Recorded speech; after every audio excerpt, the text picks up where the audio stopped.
Hey! It's the most fucked up drinking conversation I've had my whole life was with a psychiatrist in the United States of America. I'd flown over there to test to see if I was a match to give my brother a kidney. Now, yeah, fucking serious shit, right? But your brother rings in and he says, will you test to see if you're a match to give me a kidney? You say yes, because he's your brother and you love him. But you also say yes, because he's the favourite in the family, and you know you'll never hear the fucking end of it if he dies and you were in any way connected to his death. So, find myself over there, doing all the tests, right? And the final test is the psychological assessment to see if you've got it up here to do it, right? It's very taxing. The thing about this is like 2.5 hours with an American psychiatrist, and I don't know if you found this, but when you clarify with me if this is true. When American people ask British or Irish people sincere questions, the temptation to take the piss is so vast. You must recognize this. It's like the more sincere the questions become, the more you want to make a fart noise with your... And honestly, these questions I was getting asked were the most sincere questions I've ever been asked in my life. First question, how would you feel if after donating the kidney, his body rejects it? Be fucking furious. Regard that as highly ungrateful. I would either tear it out his belly button, pull it out his arse, one way or the other. I'm getting that fucker back. You don't say that. You don't say that, but it does come to the tip of your tongue. Instead, you say the thing you think the doctor wants to hear so you can do the good thing. But then they start asking you questions about your alcohol consumption. And now you no longer need to take the piss. Because your honest, sincere British or Irish answers sound like piss-take answers to any American doctor. I mean, first question couldn't be more straightforward. First question, so do you drink? I gave the perfectly acceptable British and Irish answer of, not really. She laughed too. She did laugh at that one. So that's very good. It's very good. That's good. It's a yes or no. I was like, well, then no. Then no. Yeah, no. Compared to my friends, no. Which is, again, how you measure it, right? It's not A or B. It's relative to the fucking Egypts that you hang around with. And I said, those men ridicule my drinking at every opportunity. When do you indulge in alcohol? I said, well, I'd never drink at work like I deserved a medal for that. She's not buying it. When do you indulge in it? How would you describe your relationship to... How the fuck would any of us describe our relationship to alcohol? It's changing on a daily, weekly, monthly, and hourly basis in a lot of time. Like this morning, like your attitude to alcohol this morning was one thing. Now it's like, let's fucking do that.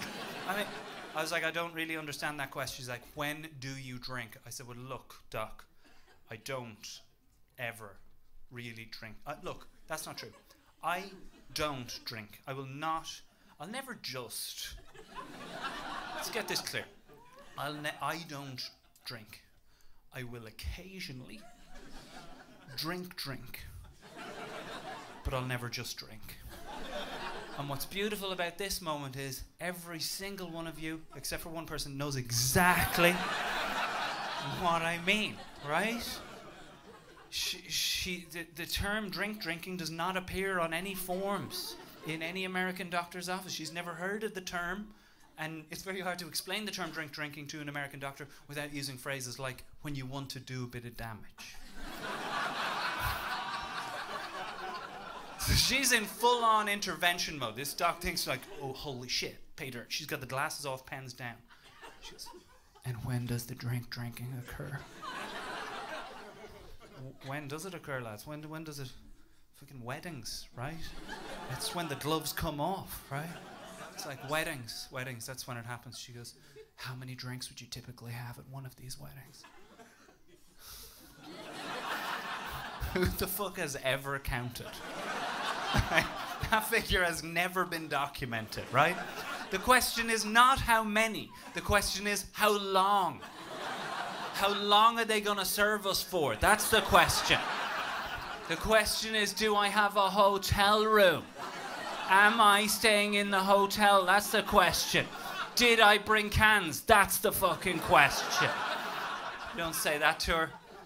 So I don't know. I've never thought about it. I'm mainly there for the romance.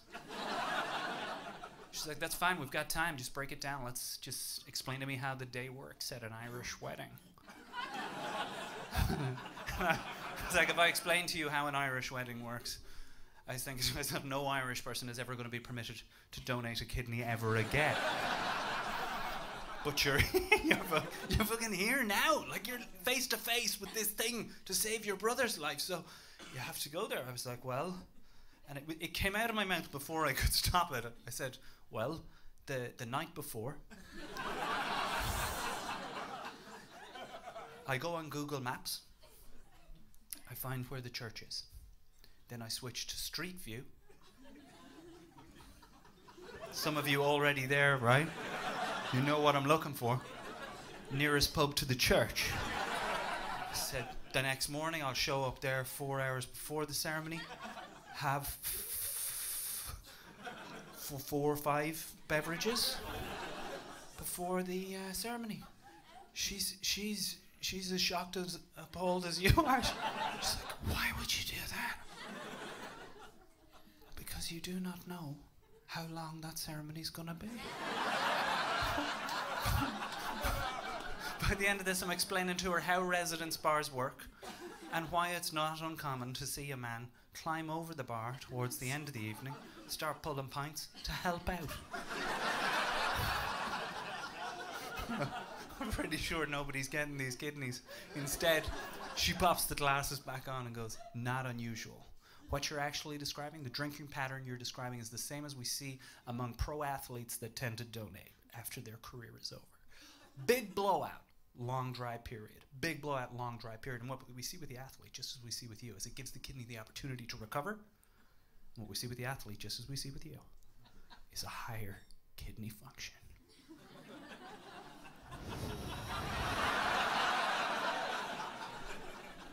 Wait till I tell the lads this.